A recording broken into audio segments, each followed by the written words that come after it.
You're listening to How to 20-something, the best podcast that helps both men and women navigate their 20s and learn how to adult across all aspects of their lives.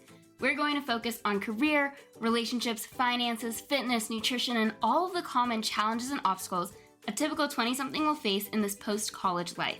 I'm your host, Jess Diamond, and I am the CEO and founder of Jess Diamond Coaching, where I help young professionals get their shit together, gain their confidence, and own their life.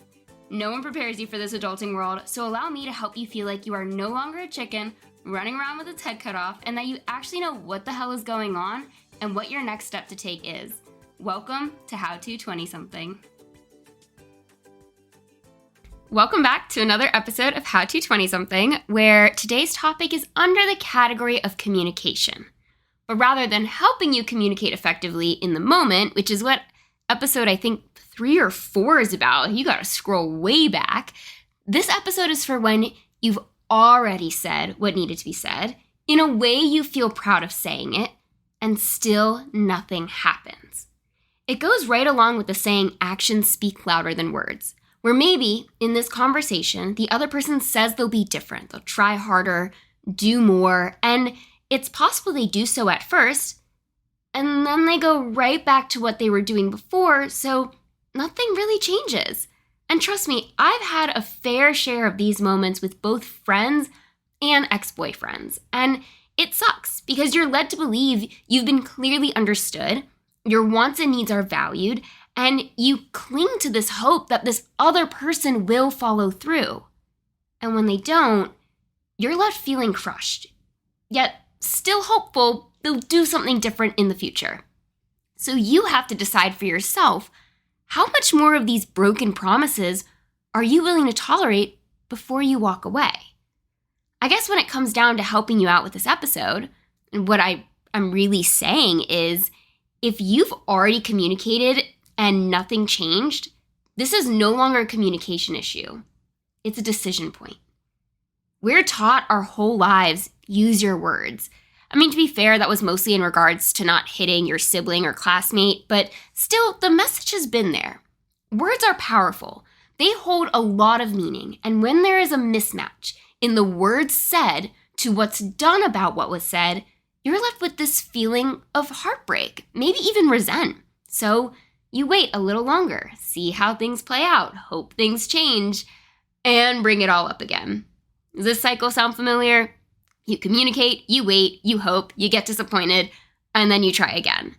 To which I want to tell you that if you're the 20-something listening who is on the side of the conversation where you are clearly communicating what's bothering you, then there's a really good chance you're not under-communicating, but rather over-communicating. You're giving this person so many chances to be different, to step up, to do more. And the problem with that is if this other person does not prioritize your relationship, then they are not going to make the necessary changes to resolve it. Because remember, we can't force someone else to change. We can only do what's within our control, and that includes making sure you set a boundary with yourself of how much communicating is enough before you answer your own wake-up call to walk away. It's a hard truth to swallow, I know. And you're someone with a big heart, fighting for this relationship to work. But relationships take two. It takes two to tango. And you don't need to keep following up, explaining your needs, or making sure they understand what it is you're saying. I know everyone is human, and it's easy to forget to put things into action when it's different from what they've done before, and it's a new pattern they need to work to develop, so you're cutting them some slack. Because they very well could really care about you and your relationship together, but keep forgetting the action part. However, if that's the case, and say they apologize when it happens or soon after, then you still need to set your own self-boundary of how often are you going to let that slide. Because one mistake is human. Multiple mistakes is a pattern. Reminding you again, actions speak louder than words. Apologies over time mean nothing if nothing is done about it. You can always challenge that person, healthily challenge that person when they apologize, and ask them, what do they want to do differently next time so that this doesn't keep happening? But constantly repeating yourself and your needs isn't adding to the clarity And then constantly accepting the apology when nothing else is being done about it isn't helping either. They know exactly what you're saying and what you mean, and if they're not in a state to receive this information, then nothing is going to be done about it. I say this a lot, but people are shit communicators. And the second half of communicating that make people shit communicators is learning how to listen. I think I mentioned this in a few episodes back when I was talking about what it takes to be a good friend, but I was butting heads with a friend of mine for months and had already brought up my own fears and traumas twice before this third conversation where I brought it up again. Now, people are not responsible for your traumas. You're responsible for dealing with them. However, what you can do is explain how an action someone is doing is activating you or is a trigger for you. Not blaming them for causing the trigger, but informing them that when they do this, this is what happens in your mind because of what has happened in your past. And that logically, you know it's irrational, but in the moment you can't help your spiraling thoughts and your feelings. And that's what I did. This friend knew all about my friendship breakup from 2 years prior, and I explained to her that when I'm left out of her life, when she doesn't make plans with me or share things with me, both the good and the bad things, so basically when she goes radio silent, I get very in my head that she's mad at me or that I did something wrong. She's also a known avoidant. So if something's wrong, she's not going to bring it up. She's going to avoid, and that is through those actions. I explained to her that this spiral stems from when my ex-best friend went radio silent and then our friendship ended, and that's absolutely what I don't want to happen here. So I offered a solution of if it's not hanging out regularly like we used to, then maybe it's having a phone call with one another to catch up while we're on a walk or a drive or something.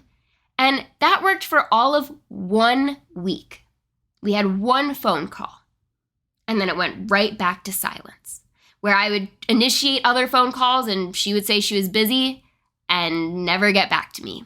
So she heard me and then resorted right back to her old ways, thus activating all of my past traumas and thoughts from reoccurring. Now, looking back, our friendship was very, very fractured by this point of me constantly feeling like I was extending out and her shutting me down or just excluding me from her life.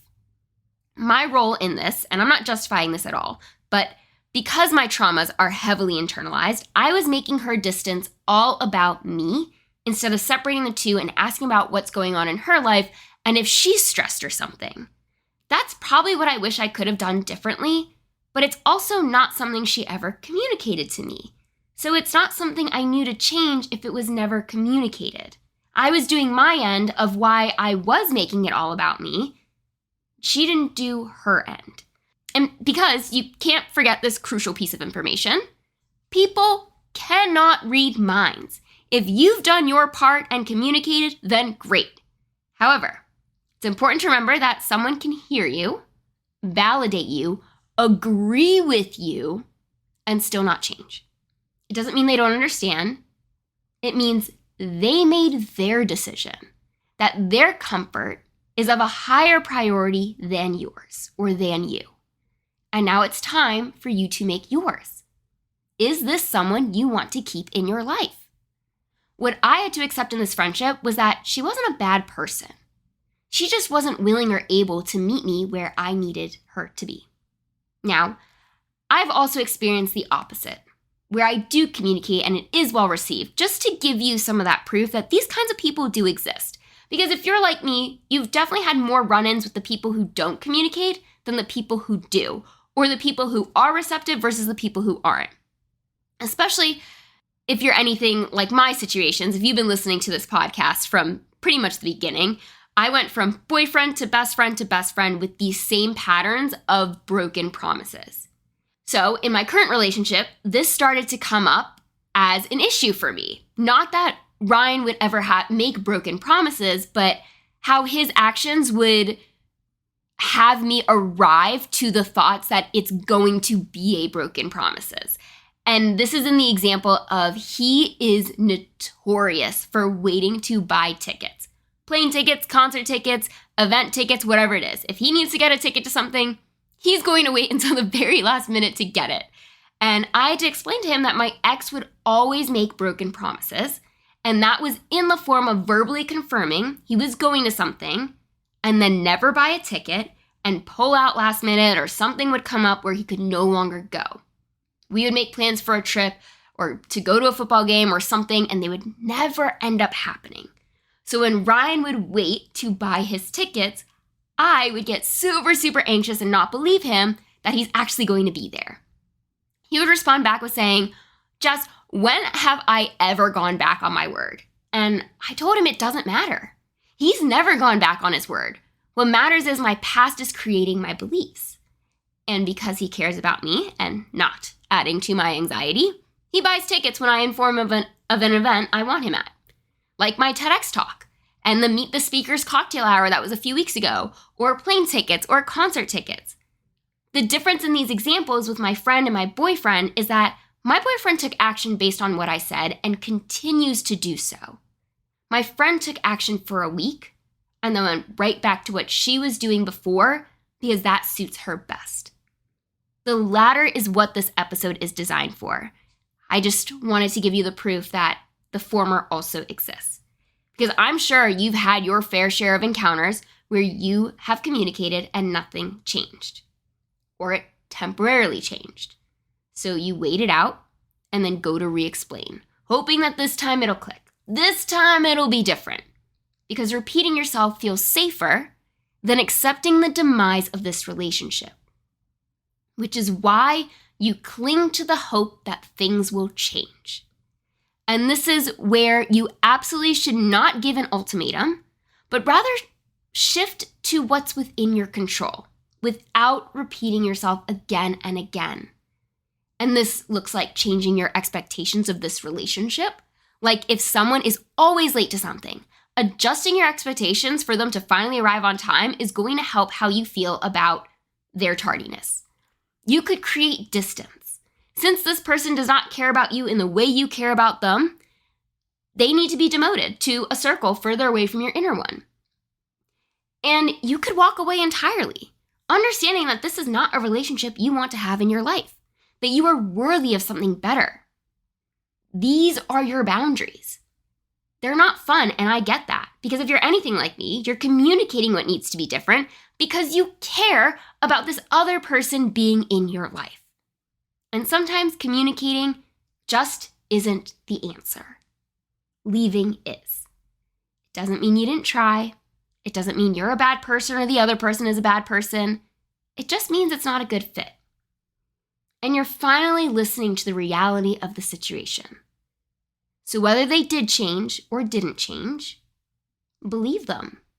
Their actions are showing you exactly where you stand in their life. And it's time for you to do your due diligence and ask yourself, where are you constantly explaining or feeling like you're having the same conversation on repeat but spread out over months? Or something I'm guilty of doing, are you justifying their behaviors at your own expense? Because you deserve to be treated much better than that. This is the hardest part of breaking off relationships, since there probably isn't one distinct blowout moment, but slow fractures that built up over time, and then the relationship completely shatters. Oh, and don't accept the response, "I don't have the capacity for this," or to see you or talk to you about our relationship, because my friend kept pulling that card, and people have enough capacity for the people they care about. Take it for what it's worth. They do have the capacity. They just don't have the capacity for you. And it's not to say anything is wrong with you. It is to say there is something wrong with this relationship you're keeping in your life. Believe the behavior, not the potential. And that's exactly how I'm going to end this episode of How to 20-something. I'm sorry if you're dealing with this, because I know it's not fun to come to terms with a relationship that is coming to an end.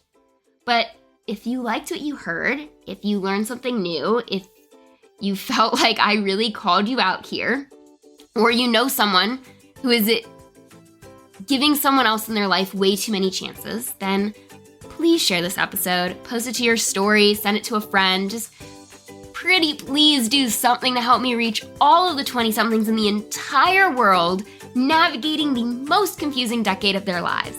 And as always, I can't wait to be in your headphones again next week with another brand new episode.